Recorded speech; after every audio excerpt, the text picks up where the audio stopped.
Morning बच्चों, आज हम वर्कशीट नंबर 9 जो कि दिनांक 26/7/2021 के लिए है कर रहे हैं। जैसा कि हमने पहले जो लेसन है धातु और अधातु पर ही बातचीत कर रहे थे, ये वर्कशीट उसी की कंटिन्यूशन में है। जैसे कि हमने पहले धातु और अधातु के भौतिक गुणों का अध्ययन किया था, उन्हीं गुणों को हम ध्यान में रखते हुए सारणी नंबर 1 को फिल करेंगे। इसमें हमें अलग अलग पदार्थों के नाम दिए गए हैं, उनमें से कुछ धातु हैं और कुछ अधातु हैं। हमने उनको देखा हुआ भी है। अपने अनुभव के अनुसार हम इस सारणी में लिखेंगे कि पहला है कि जो पदार्थ है जैसे आयरन है, ये देखने में चमकदार है या निष्प्रभाव है। दूसरा है कठोरता, बहुत कठोर है या बहुत कठोर नहीं है।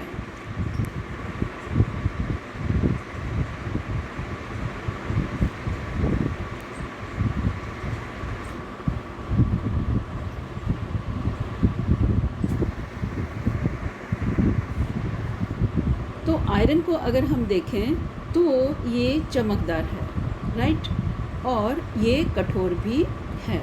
अब कोयला जो है ये निष्प्रभाव है, इसका कोई चमकदार नहीं होता और ये कठोर भी नहीं होता, राइट, क्योंकि जल्दी से आप इसको हथौड़े से पीटो तो ये टूट जाता है। एल्युमिनियम चमकदार है और कठोर भी है। पेंसिल का लेड जो चमकदार नहीं है इसमें और कठोर भी नहीं है। और कॉपर आपका चमकदार है क्योंकि धातु है और कठोर भी है। और फास्फोरस आपका निष्प्रभाव है, चमकदार नहीं है और ये कठोर भी नहीं है। तो ये जो सारणी है आप अपनी कॉपी के अंदर बनाएंगे और उसको फिल भी करेंगे। अब उसके बाद हमें क्रियाकलाप पहला है। इसमें क्या है कि हमारे पास हमने अलग अलग चीज़ें ली हैं, जैसे लोहे की कील, कोयले का टुकड़ा, एल्युमिनियम की तार और पेंसिल का लेड। इनको हम एक लोहे की कील को लेकर हमने उसे हथौड़े द्वारा पीटा है और जोर से पीटने का प्रयास करिए। इसी तरह हमने कोयले को किया, एल्युमिनियम को किया और इन सब को आपने प्रैक्टिकली करके देखा और उस जो भी आपको अनुभव हुआ, जो भी आपने उसमें नोट किया, वो आप सारणी नंबर 2 में लिखेंगे। जैसे लोहे की कील आकार में परिवर्तन होता है, लोहे की कील को अगर आप हथौड़े से पीटोगे, यस। कोयले का टुकड़ा, नो, ये खुद ही टुकड़े टुकड़े हो जाता है। एल्युमिनियम की तार बिल्कुल फ्लैट हो जाती है। पेंसिल का जो लेड है वो टूट जाता है। इसका मतलब जो चीज़ें को पीट कर चादर में बदला जा सकता है वो सब धातुएं हैं, और जो अधातुएं होती हैं उनको हम पीट कर चादर में परिवर्तित नहीं कर सकते। तो ये था हमारा अघात वर्धिता के बारे में एक क्रियाकलाप। और अब हम बात करते हैं कि क्रियाकलाप 2 है।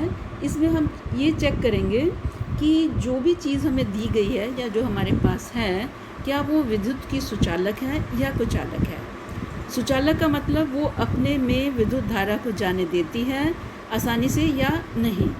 जैसे धातुएं आपको मालूम है कि विद्युत धारा को अपने में से आसानी से जाने देती है। ये इस तरह का सर्किट हमने 6th क्लास में बनाया था, जिसमें हमने एक सेल लिया था, राइट, और यहाँ पे हमने एक तार को जोड़ा था और इस जो सेल है इससे जुड़ी हुई तार का दूसरा टुकड़ा हमने एक बल्ब के साथ जोड़ा था। तो इस तरह हमने एक परिपथ बनाया था और यहाँ पे ये 2 एंड हमने खाली छोड़ दिए हैं। इस पे जो भी चीज़ आप टेस्ट करना चाहते हो उसको आप लगा दीजिए।